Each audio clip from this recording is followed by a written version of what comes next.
Bismillahirrahmanirrahim. Assalamualaikum warahmatullahi wabarakatuh. Saya Dr. Ibrahim MAG dengan NIDM 2101057902.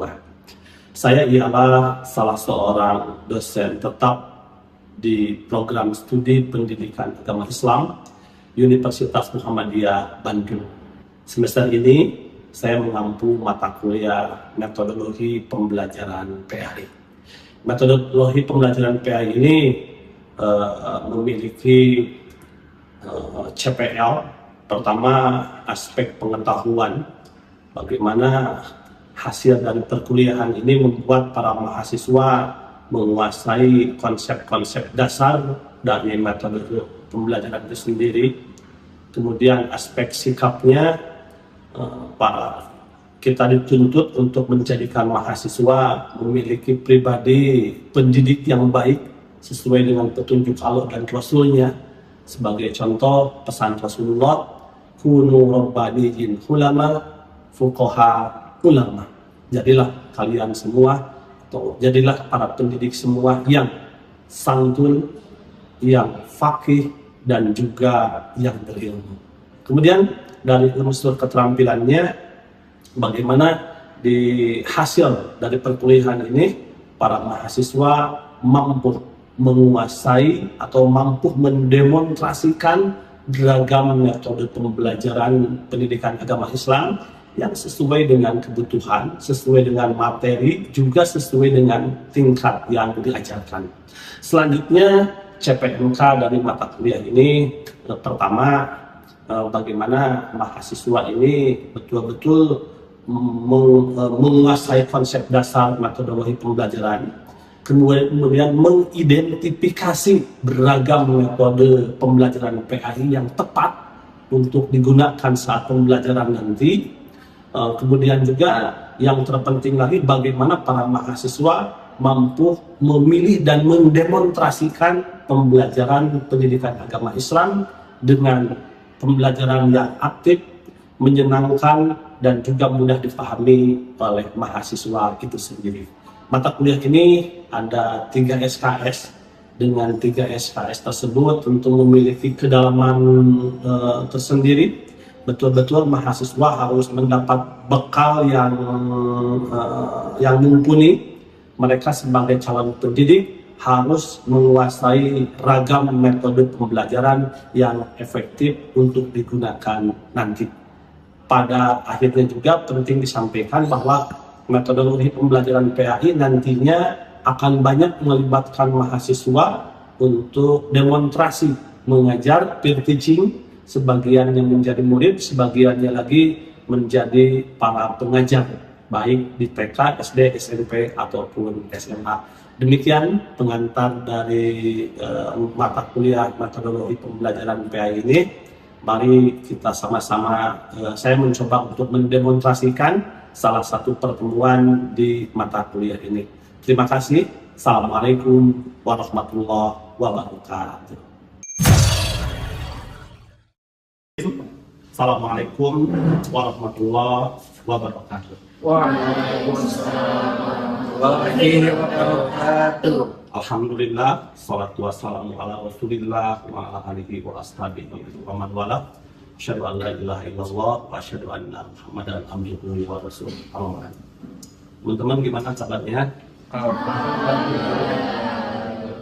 Ya, mudah-mudahan kita selalu dalam perlindungan Allah Subhanahu wa taala serta dalam keadaan sehat walafiat. Sehat lahir dan juga batin. Amin ya rabbal alamin. Hari ini kita akan mengkaji satu topik. Topik ini Bapak beri judul mengapa metodologi pembelajaran PAI yang menjadi kunci inti. Teman-teman, dipastikan akan mengajar di sekolah nanti, ya. Mungkin ada yang ngajar di TK, insya Allah ya, yang di SD, SMP, SMA. Maka teman-teman sebagai mahasiswa di jurusan pendidikan agama Islam, maka mau tidak mau, siap tidak siap, harus menguasai metodologi pembelajaran ini. Dengan menguasai metodologi pembelajaran, maka dipastikan teman-teman akan percaya diri. Persyarikatan swasta, iptek, non-Islam, mungkin kan? Bisa ngajar di sekolah negeri sama nggak dengan yang kemana? Ada yang tahu perbedaannya? Kalau di sekolah negeri, PAI itu terintegrasi kan ya. Di PAI dalam materinya itu ada Al-Quran, ada sejarah, ada akhlak, ada fikih, bahkan ada juga hadis. Ya. Kalau di sekolah negeri dan PAI. Tapi kalau teman-teman ngajarnya di Kemendan, ya, Ustaz Fikri misalnya ngajar di Kemendan, beda materinya, Ustaz. Ya, dipisah-pisahkan materi khusus fikih ibadah, materi akidah akhlak dan yang lain-lain. Sekolah di bawah perserikatan, misal teman-teman ngajar di Muhammadiyah nanti, terbayang kemarin PAI-nya apa? Seperti apa? PAI-nya sama nggak dengan di negeri? Dengan di Kemenang? Kalau di perserikatan misalnya PAI-nya ialah Ismubah. Apa Ismubah? Al-Islam, Kemuhammadiyahan dan bahasa. Itu teman-teman. Kemudian di ngajar di swasta beda teman-teman. Kadang sekolah-sekolah swasta tertentu mereka memiliki ciri khas tersendiri dan kita harus menyesuaikan sebagai guru PAI. Juga sekolah iptek, Islam terpadu, ada perbedaan? Ada. Guru nggak sembarangan bisa ngajar di sekolah iptek. Ya, maaf ya, kalau sekolah iptek itu apalagi penyelenggaranya yang betul-betul memperhatikan dari penampilan guru, ya, penampilannya, dari hafalan Qurannya, kemampuan bahasa asingnya, IT-nya, teman-teman. Ya. Praktik ibadahnya juga. Dan mungkin nggak teman-teman ngajar di sekolah nanti? Mungkin. Islam? Mungkin. Kalau saja teman-teman nggak siap ngajar di sekolah non-Muslim, nanti orang-orang Islam yang sekolahnya di sekolah-sekolah non-Islam, siapa yang ngajarin mereka? Jadi apakah kita biarkan? Pembelajaran sambil nyanyi-nyanyi, muter-muter, wah luar biasa sekali, membahagiakan. Ya, terima kasih teman-teman. Nah, selain itu, penting untuk buat teman-teman mendesain pembelajaran yang membahagiakan itu, teman-teman perhatikan juga ini struktur kurikulum teman-teman. Lalu sangat bagus. Kalau kita melihat sejarah Islam, sejarah Indonesia, nah, kurikulum itu mulai tahun 1947, 52, 64, 68, 75, 84, 94, 2004, 2006, 2013, revisi dan 2022 yang sekarang digunakan. Beda teman-teman, saat 47, apa yang harus dilakukan oleh guru saat mengajar menggunakan metodenya? Semangat. Apa yang didorong oleh para guru saat itu? Bagaimana mereka, masyarakat Indonesia mau sekolah. Karena kan boro-boro mau sekolah mereka itu, untuk sehari-hari aja untuk makan dan yang lain-lainnya sulit teman-teman. Orang-orang yang sekolah itu hanya kalangan tertentu saja, orang-orang elit saja. Ya, kita bangsa Indonesia di kelas apa? Terus yang belajarnya jangan berpikir juga anak-anak TK usia 4-5 tahun, anak-anak SD, SMP, enggak. Siapa yang belajar tahun 1947? Orang tua, para pemuda, mereka udah mau juga, udah alhamdulillah dicari-cari. Siapa yang bersekolah? Namanya sekolah apa? SR, sekolah rakyat. Masuk ke 52, yang menerima anak-anak siswa bisa baca, tulis. Maka metodenya pun yang berbeda dengan sekarang. Ya, ada yang menarik teman-teman, tahun berapa nih? Ada yang usianya cuma 2 tahun saja. Ini KBK, kurikulum berbasis kompetensi, hanya 2 tahun saja. Jadi kalau di saat 2004 dulu teman-teman nggak bisa ngajarnya seperti ini. Jadi kalau KBK itu ya teman-teman, itu menyesuaikan dengan Dari mana siswa itu berasal? Membacakan bareng-bareng tafadhol. A'udzu billahi minasyaitonir rajim. Bismillahirrahmanirrahim. Ila sabili rabbika bil hikmati wal mau'izatil hasanah wa jadilhum billati hiya ahsan. Inna rabbaka huwa a'lamu biman dhalla 'an sabilihi wa huwa a'lamu bil muhtadin. Artinya,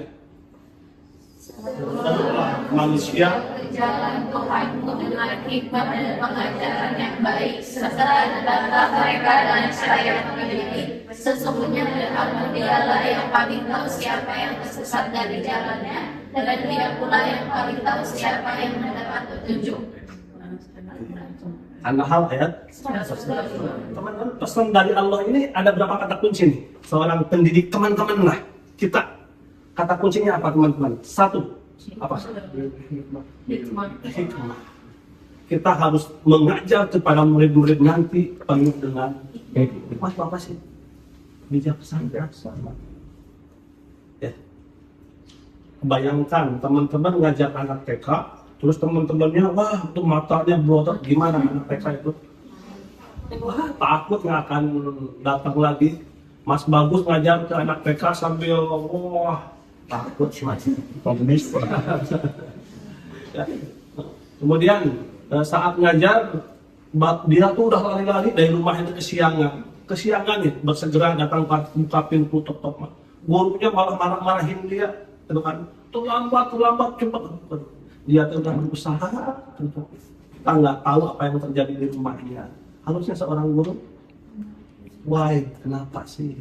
Ada yang tidur aja di belakang, tidur kenapa sih? Apakah langsung kita marahin, dilempar? Oh enggak sih.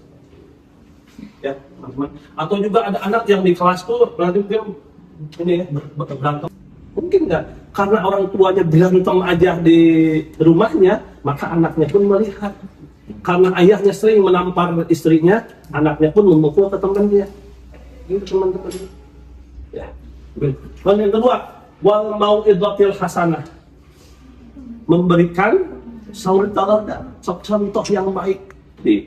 Kita mau anak-anak kita hebat, baik, rajin, gurunya lambat atau marah-marah aja atau minumnya sembarangan. Gimana jadi kelas ya? Kemudian wajadilhum billati hiya ahsan. Kalau ada anak-anak kita yang kontra, anak-anak kita yang tidak baik, kan, maka perlakukanlah, perbaikilah mereka dengan ahsan, sebaik-baiknya perlakuan. Kemudian ada petunjuk Nabi Muhammad SAW. Coba dibaca, siapa yang akan baca? Ustazah Fadilah dibaca. Fadilah silakan. Sallallahu alaihi wasallam annahu qala alamu wa yassaru wa la tu'assiru wa idza ghadiba ahadukum falyaskut wa idza ghadiba ahadukum falyaskut wa idza ghadiba ahadukum falyaskut. Ya, teman-teman ini persiru permudah. Wala tu'assiru, jangan dipersulit. Dan ini nih. Wa idza ghadiba ahadukum falyaskut, sampai 3 kali nih. Kalau saya kesel, Bapak Ibu kesel ngajar ke murid nih, gitu kan, udah ngeselin anak-anak tuh ribut terus, gak bisa diatur, gitu kan, berantem. Kalau marah, guru itu jangan sampai naudzubillah, falyaskut, kata saudara, diam aja. Sampai wa idza ghadiba ahadukum, diam aja, udah. Mendingan diam aja daripada kita tambah stres, udah capek, lelah, anaknya malah nggak bisa diatur. Daripada kita memarahi sampai membentak, mengeluarkan kalimat yang tidak baik. Falyaskut, diam saja. Ya. Ini juga ada pesan Ali bin Abi Thalib, taharrok, fa inna fil haraka barakah. Jadi kita harus melakukan inovasi teman-teman. Jangan gitu-gitu aja gitu. Harus kreatif. Apalagi hari ini membuat gambar, besok hafalan, besoknya lagi misalnya nonton, besoknya lagi bermain peran. Harus bergerak, jangan tetap gitu aja. Kemudian nih, terakhir pesan Pak Kiai Ahmad Dahlan nih, kita mahasiswa Muhammadiyah, maka pesan Ahmad Dahlan, kalau begitu bagaimana kita ngajar? Ini ada beberapa temuan. Pertama, perhatikan teman-teman saat mengajar itu menggunakan metode pembelajaran PAI itu, lihat nomor 1 tingkat. Teman-teman ngajar di mana? SD, SMA, SMP, atau bahkan TK? Beda? Harus beda. Coba, siapa yang mau demonstrasi lah? Assalamualaikum atau menyapa untuk tingkat TK? Siapa? Teh, bisa lah. Sini. Yang TK di sini, TK. Kemudian yang SD. Teh, SD sini teh. Ya. Yang SMP, Kamisan. SMP. Ada kajian. Kalau kamu udah. Assalamualaikum warahmatullahi wabarakatuh anak-anak. Waalaikumsalam warahmatullahi wabarakatuh. Semuanya udah siap untuk pelajaran berikutnya? Siap. Ya, jangan lupa diberesin dulu mejanya sebelum kita mulai pembelajarannya. Bismillahirrahmanirrahim. Assalamualaikum warahmatullahi wabarakatuh. Waalaikumsalam warahmatullahi wabarakatuh. Alhamdulillah wassalatu wassalamu ala Rasulillah wa ala alihi washabbihi wa man wala. Dalam kesempatan kali ini kita akan belajar tentang pembelajaran yang ada di papan tulis ini. Satu. Waalaikumsalam warahmatullahi wabarakatuh. Apa kabar semuanya? Alhamdulillah kita bisa berjumpa lagi ya di hari ini, di pagi ini. Mudah-mudahan tetap semangat untuk belajar ya di pembelajaran Bapak kali ini.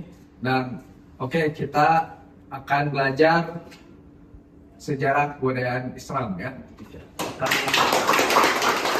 Kalau materi fikih misalnya apa? Demonstrasi.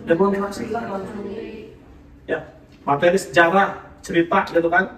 Silakan membaca, loba dan yang lain. Perhatikan materi. Kemudian tingkat kesulitan pun harus diperhatikan. Jadi makanya sekolah-sekolah tertentu si anak itu sebelum tahun ajaran itu di tes dulu cara gaya belajarnya kayak gimana. Kemudian kalian perhatikan waktu pagi masih seger, masih semangat, ya, beda kan dengan sekolah udah siang, udah lapar, atau udah makan, ngantuk, ya, caranya berbeda. Ya. Kemudian tempat di ruangan atau di luar ruangan, di masjid, di kelas, perhatikan juga. Termasuk yang paling ini tuh kondisi psikologis teman. Lagi apanya?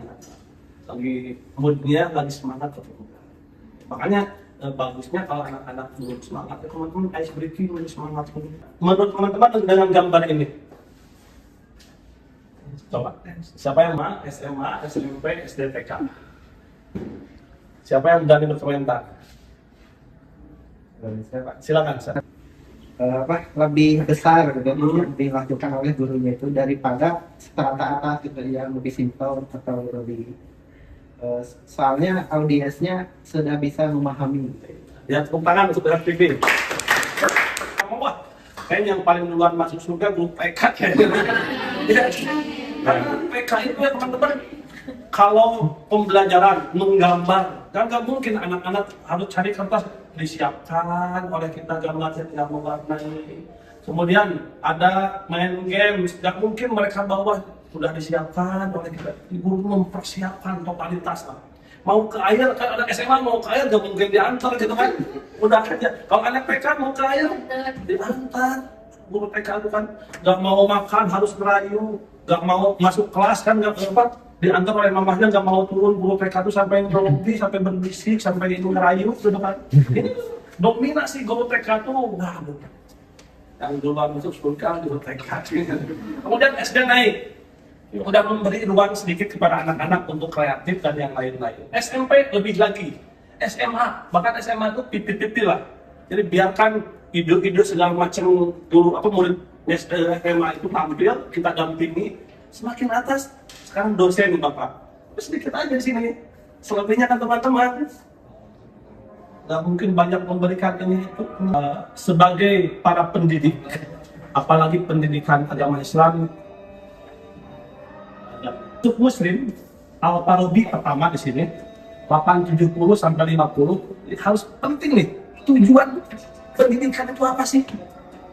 Menurut Al-Farabi tujuan pendidikan pertama al-ilmu, al-akhlak, al-maharat, al-ilmu, al-akhlak, al-maharat. Tahun 870 sampai 950 beliau Al-Farabi.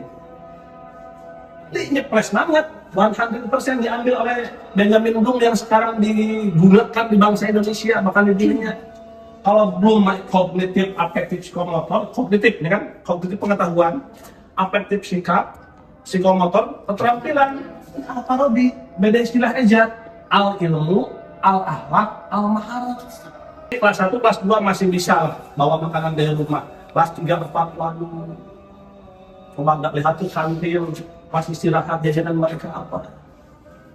Makanya contohkan makanan apa yang sehat-sehat. Sebelah punya dikurangi. Minumannya itu yang berwarna-warna, teman-teman please dikurangi. Terbanyak air putih. Ya. Kemudian yang kedua, perhatikan juga mental anak. Ya, bagi anak-anak yang cengeng, yang nangis, bagi anak-anak yang pemarah gitu kan, bagi yang suka protes, metode seperti apa? Karena tujuan pendidikan ini dan juga bangun kebiasaan, salat duha, tadarus Quran, dan yang lain-lain.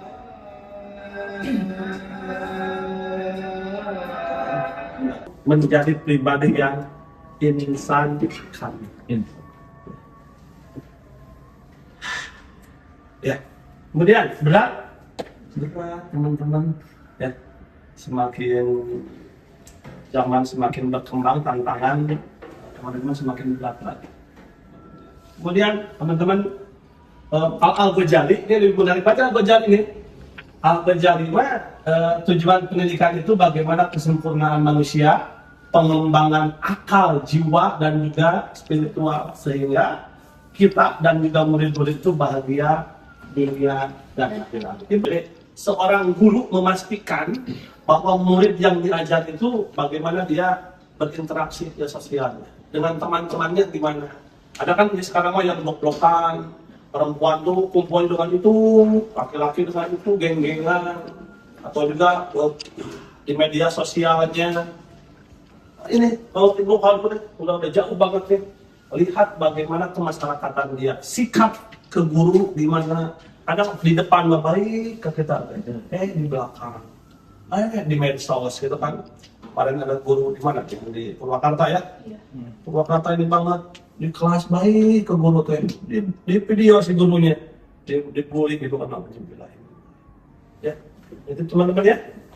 Kemudian ini kalau Benjamin Bloom persis dengan Al-Farabi. Next step.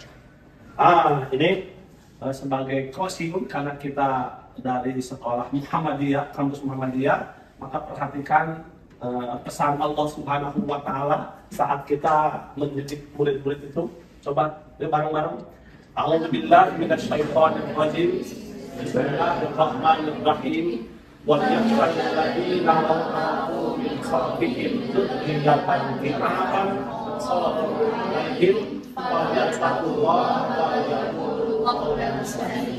apa kata Allah? Dan hendaklah takut jika saja kita meninggalkan murid-murid kita, murid-murid yang kita didik, dzurriyyatan dhurriyyatan, menjadi generasi yang lemah. Khafu alaihim, hendaklah kita semua takut. Mana nanti anak-anak kita bisa baca Quran enggak? Ya, bisa sholat enggak? Harus takut. Bahkan ditegaskan oleh khafu alaihim, hendaklah kalian takut. Wal yaqulu qawlan sadidan, dan berkatalah falyattaqullah, bertakwalah kepada Allah, wal yaqulu qawlan sadidan, dan berkatalah dengan perkataan yang sadidan. Apa sadid? Yang lemah.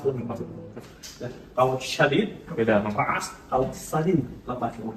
Ingat, teman-teman mahasiswa, calon guru, kata Rasulullah, Innal ulama warasatul anbiya. Orang-orang yang berilmu itu, teman-teman itu, teman-teman. Ya, teman-teman itu warasatul anbiya, pewarisnya para nabi. Wa innal anbiya, dan para nabi lam yuwarrisu dinahum walid. Tidak mewariskan emas, tidak mewariskan perak. Apa yang diwariskannya? Ilmu.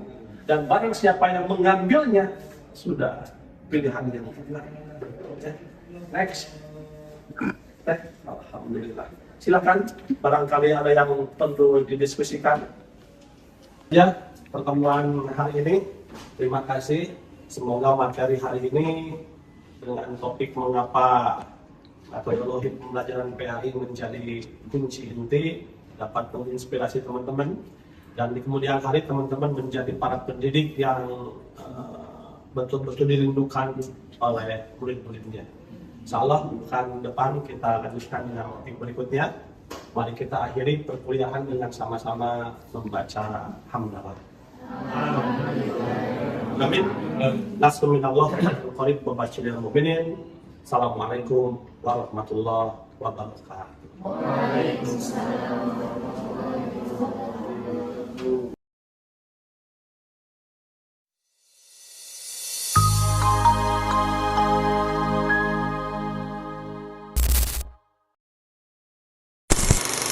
Motherfucking